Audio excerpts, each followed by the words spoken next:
Hello, everyone. Welcome to today's episode of the podcast. I am joined with an amazing guest, Mr. Mike Darnell. Mike is a behavioral designer who is excited by making it easier for people to use, enjoy, and create value online. Similarly, as the founder of Vimy.co, a company whose mission is to create digital opportunities beyond the horizon of the project requirements, in 2018, Mike became the co-founder of Proseed Asia, an acceleration consultancy supporting innovative businesses in ASEAN with mentoring and access to funding. Moreover, his study of industrial design and psychology led him to his lifelong passion for behavioral design. I am pleased to be joined with Mike Darnell on today's episode of the podcast. So without further ado, let's get into it. So much for that kind introduction, AJ. How are you? My my pleasure. I'm doing great today. How are you, Mike? I'm doing very good. Just turned 51 this week, and it's been a very good year, so I'm happy. Oh, awesome. That's great to hear. I hope you're having an amazing year and happy birthday. Congratulations on turning 51. That's an incredible milestone, just as all your other milestones, which we'll be covering in today's episode of the podcast. But happy birthday. Thank you, thank you.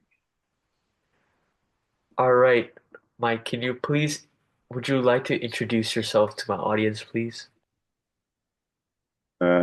Sure, I think you actually did a very good introduction already. I don't really have much to add on that. Say that life is very much a journey. You have to enjoy it as you go along. Things that really matter are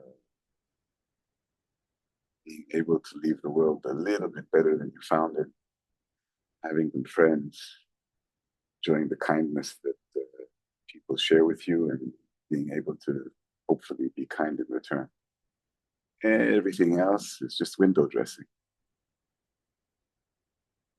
I like the way that you put it and the phrase that you said, life is a journey, which is a great point that I want to touch upon because my next question to you is about your journey and what is your surreal journey? And like you said, life is a journey and everyone has their own journey, but what's your journey? I think for me, it's been a slow evolution of understanding what really matters for me. The understanding that happiness and the pursuit of happiness is subjective. At the end of the day, you're only responsible, you are fully responsible for your own happiness. If you're not very careful about understanding what it is that makes you happy, how to build your life, that happiness, you will find yourself very quickly adopting other people's ideas about what should make you happy. And those ideas are usually not very healthy. Those are ideas that are typically driven by consumer capitalist culture that we all live in. They're designed to make us unhappy. They're designed to make us feel inadequate, insufficient, in order to push us to buy things. So I get a lot of ads for hair products telling me that my hair isn't beautiful enough. I get ads for watches telling me that my watch isn't fancy enough. Uh, it's up to me to remind myself that I don't care about hair. In fact, I'm very happy being bald. It's hot outside and it's convenient not having to wonder about shampoo and conditioner. And I don't like watches because I don't like having things on my wrists. there are other things that make me happy, and I should pursue those. And that's been a lifelong process.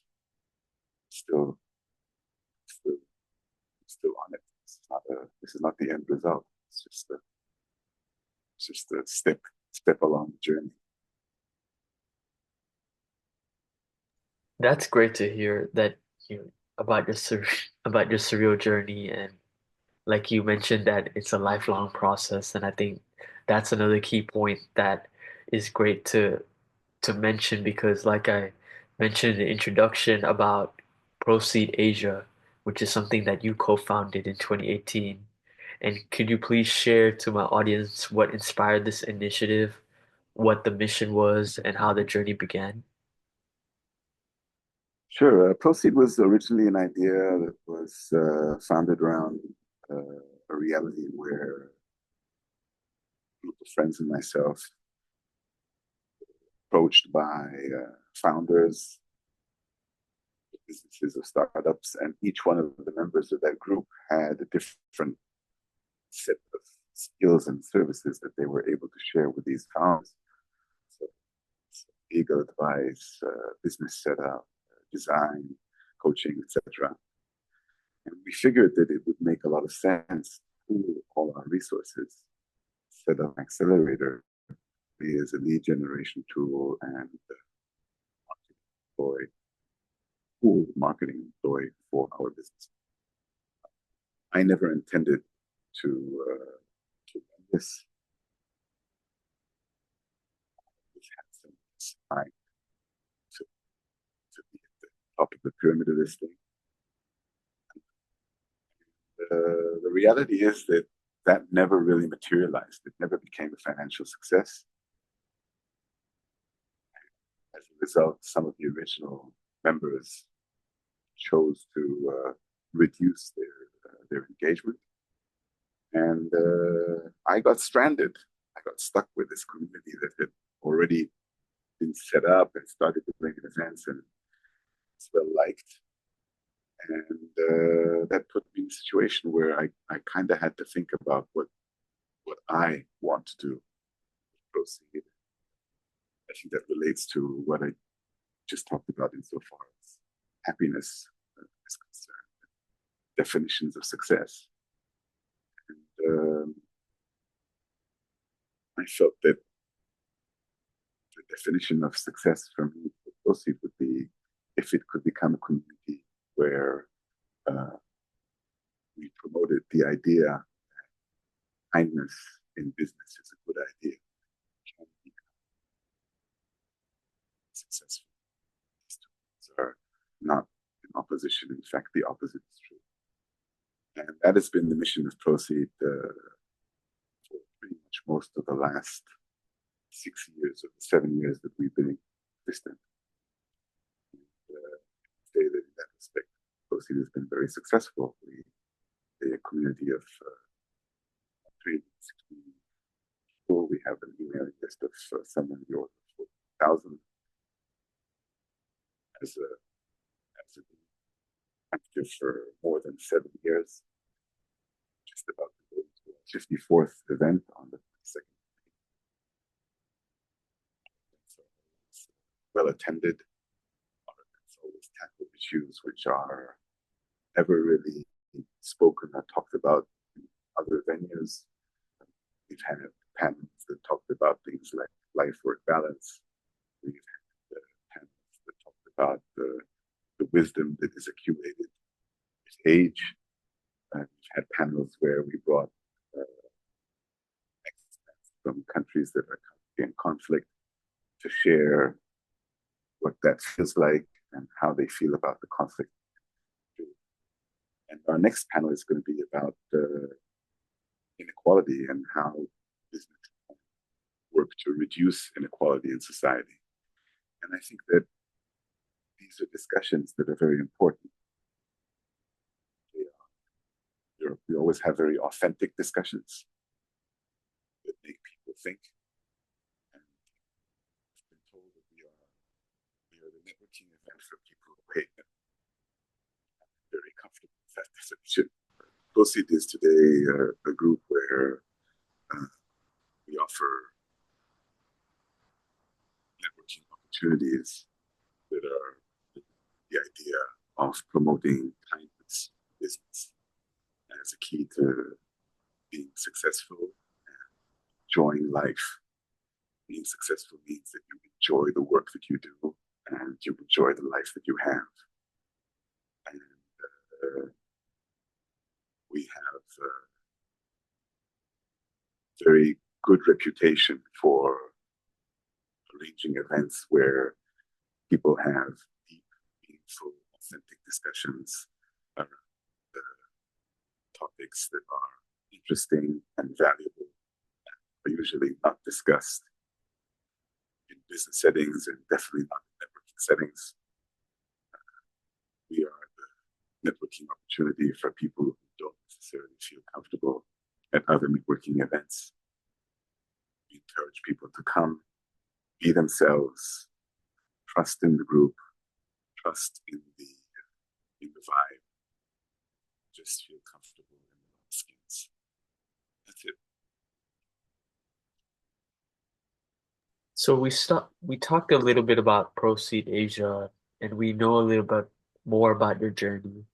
And going back to what I said in the introduction about when you started your initiative with Vimy, I want to focus a little bit more on that. And I wanted to ask you, as for Vimy.co, what motivated you to launch it, and what vision did you have for it when you first started? What motivated me to launch Vimy was the fact that I'd been brought over to Thailand to work as a director of strategy for a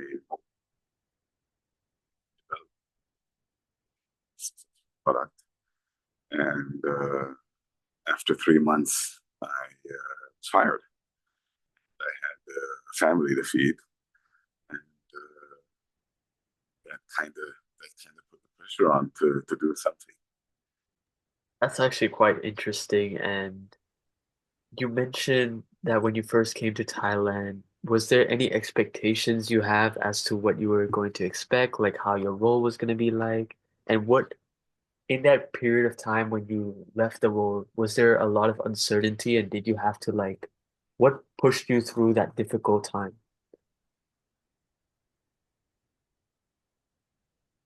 I think that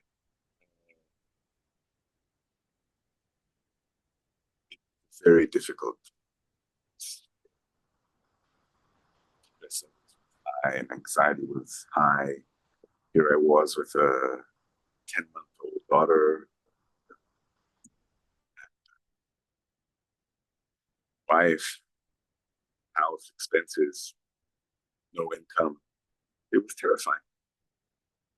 Uh, but I think that what helped me was, first of all, that this was not the first time that I'd experienced adversity. I had confidence in my abilities. Between, on the one hand, having really no choice, there was nothing to go back to, and on the other hand, this previous experience of building resilience through repeatedly failing, falling on my face, and building up again, I understood that everything would be okay. Also, the perspective, I knew that if worst came to worst, it wouldn't be like, God forbid, my child would starve and we'd have nothing. I would go back to Israel and start from scratch. And I had friends and family who were in my corner. I think that that's a very important part of life is treasuring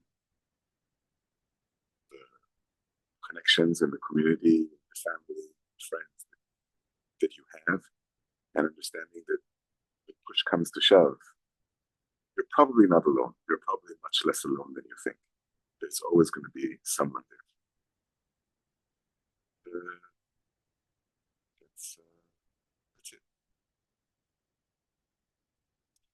Today, by the way, I believe very strongly in paying that forward. So you can't just You can't just accept that confidence and accept that help and not understand that at some point that's a debt.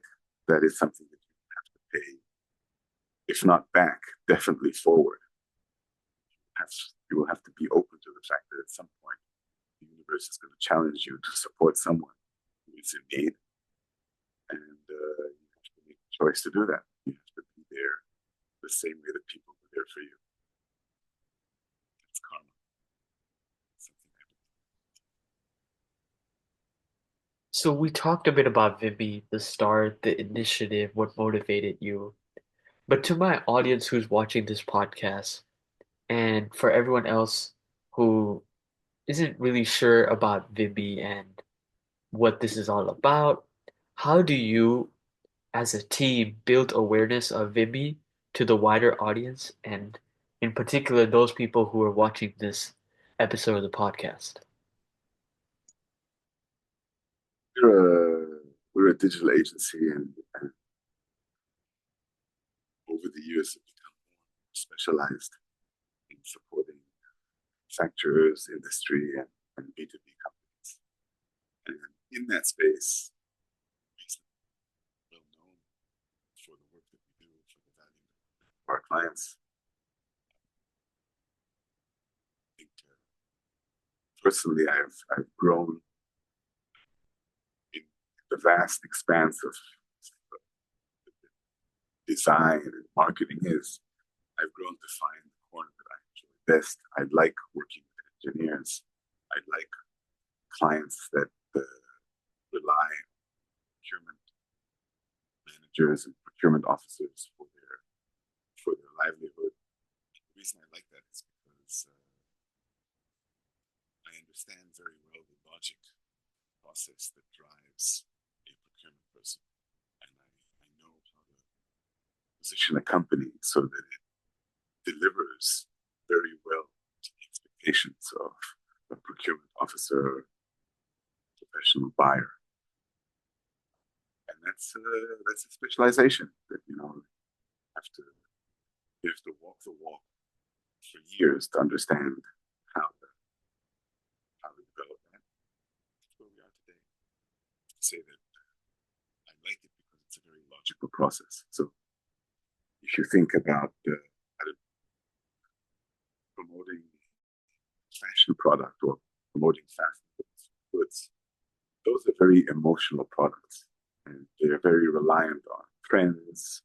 They're very reliant on the perception of the product by vast group of people. That's something that's very difficult to tap into. But if you're trying to help the marketing team plastic factory, or you're trying to help the marketing team for industrial real estate provider, their client is always going to be a procurement manager, project manager, who is going to approach the process of buying from them very logical and structured. And that process is always the same. They're always going to go search for a couple of vendors, a few vendors on Google. So the first thing is to make sure that your client has decent SEO rankings and decent Google Ads appearance for that initial visibility. And then that procurement officer is always going to do a sanity check on the website and make sure that they don't have egg on their face if they bring this company to present. So the website has to look good and professional and answer all the questions. And then they're going to look at the company website. They're going to have a series of questions. They're going to be the same questions that they're going to look for all the vendors that they're considering. They're going to fill an Excel spreadsheet, and they're going to ask things like, what ISO certifications does the company have? What's the minimum quantity, the price, who are existing lighthouse clients for the company? And so if you know how to present very well, very quickly to that procurement officer, you're probably going to appear on that Excel spreadsheet, and you're probably going to be at least invited to provide a bid. And understanding that process and going after that well is best. So much so that we've now evolved an AI, which is B2B lead.ai, which does that for clients with great success. In fact, for our lighthouse clients, which is Amata, provider of industrial land. They're a billion-dollar company with more than 330,000 people industrial estates across Southeast Asia. Our AI is consistently delivering about 20 to 30 leads for multi-million dollar factories to the marketing team and sales team. That's something that I'm proud of, and something that we work very hard to achieve. That's where we today, my journey. Very happy with how it's turned out.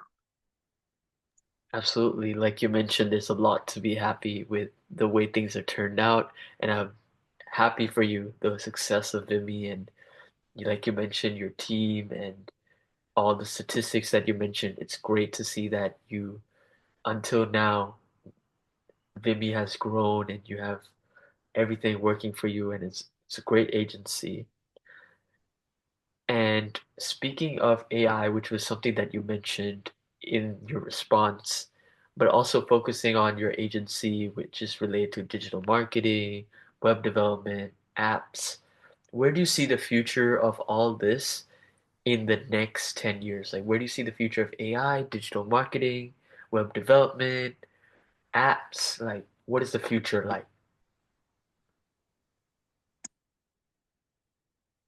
There's a saying that prophecy has been given to fools.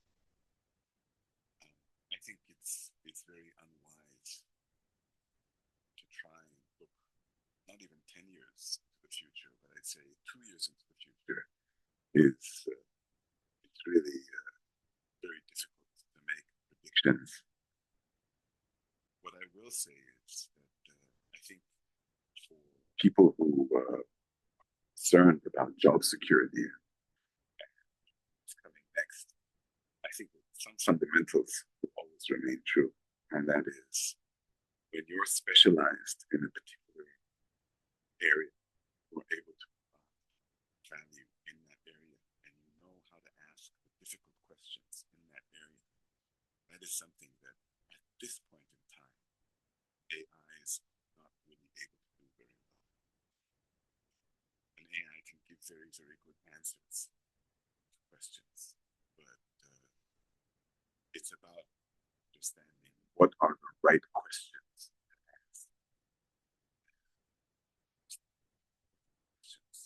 ask. And are you asking the most important questions in the right order? I think that is a critical skill. I don't think that that's going away anytime soon. So for me, the low-level grunt work, so phrase, paragraph in a blog, AI takes care of a lot of that. It's increased the productivity of key members of the team immensely. But the reason it's done that is because these are people who have years of experience in understanding the overall paradigms and the questions that need to be fed into an AI results. So I think that is where the state of the industry is. We started off by talking about things like color schemes, typography, visual hierarchy. And AI can spit those out for you. But if you don't understand the why of is this the right color scheme? Is this the wrong color scheme? Does this relate to how consumers expect to experience this brand? You're unable to evaluate the deep quality value of what the AI is providing for you. And that is very dangerous. I think, again, it goes back to what we said before about the carpenter and the auto mechanic. AI is a hammer. It's the best hammer mankind has ever built. It's still just a hammer. You need to have an artisan wielding the hammer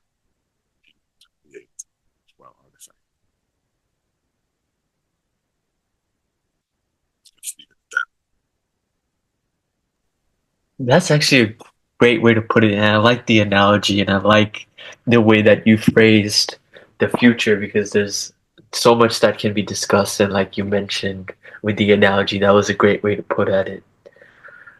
But now that we talked about Proceed Asia, we talked about Vibi, we talked about the future. But if we stick with the present and we focus on you, Mike, what lights the fire in you? Like, is there a particular quote that gets you up in the morning, gets you energized, and it's like, okay, let's go give it our all today? Is there anything that motivates you? Yeah, I have this insane idea that I want to leave the world just a little bit better than it was when I stepped in. I feel that for me, if I'm able to promote happiness in other people, that makes me feel very good. That's what that's what drives and I don't think I'm ever going to be a very wealthy individual. I don't think that that really interests me very much. I have to say that I'm very happy to know that people that work in my company are happy, that they feel that this is a good place for them, keeps them healthy, they enjoy coming here.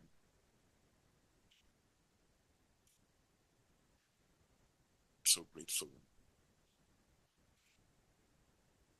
full of joy for the relationships that I have with my friends and family, the communities that I'm involved with. Uh, if I can provide just this much of example for others to focus on the things that are important for them, really, not the things that society is telling them, the things that they deeply inside feel. Be comfortable with that. Be comfortable with saying, yeah, I'm very happy just working my little job and going back home to my family. This is need for my happiness. I think that that's huge. It's more than enough for me. We know that you studied industrial design and psychology, but that has led to your lifelong passion for behavioral design. So my question is for my audience who are unaware of behavioral design, what is behavioral design in simple terms, and how did your study of a different field, which was industrial design and psychology, lead to your lifelong passion for behavioral design? I studied industrial design and I am now psychology because of my understanding of behavioral design. And to clarify, I think that I was always interested in how people interact with objects, the physical objects in the world, and how they user experience. And I learned over the years that, as we peeled back the layers, at first I thought it was all about the color, typography, and the fonts, and all the things that we talk about, physical form. And I slowly understood that as you peel back the layers, fundamentally, there's an operating system that lies between our ears. And that operating system is identical for all of us and has been identical for all of us for the last. And I find that to be very, very comforting, especially in a world where you have mass media constantly promoting how we're different and how we have to fight with each other, how we can't get along. But at the end of the day, we're all human. We're all Homo sapiens sapiens 1.0 right up here. And behavioral design study the fundamentals of that operating system to understand what are the things that motivate all of us the same way. So, for example, a very easy example is we all like booking our vacation, buying, all of us. There's only there's only so and so rooms left in the resort that you're interested in, Mike. And there are three people looking at the room right now. We all feel a little bit stressed. That scarcity biasing. And it affects all human beings, all humans. We're all affected by scarcity biasing the same way. And there are other types of mechanics that are shared between all of us.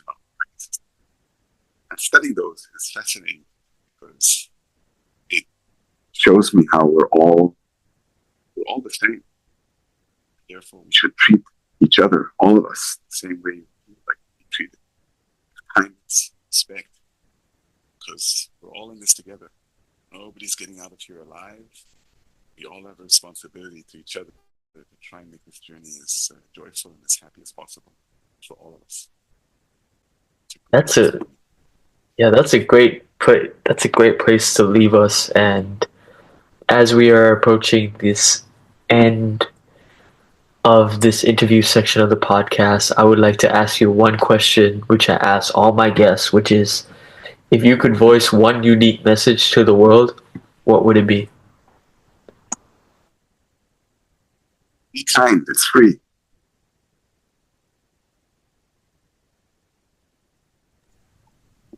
Thank you for your unique message. That is very much appreciated. And thank you so much for your time, Mike, on today's episode of the podcast. I definitely enjoyed talking to you, and I learned so much about you and about Vimy, about Proseed Asia. So thank you so much for taking your time to do this. Wish you great success. Thank you so much. That means a lot to me. And to my audience who's new to the channel, if you haven't already done so, please make sure to like, subscribe, and share this video if you did enjoy it. And I'll see all of you for the next episode. Goodbye.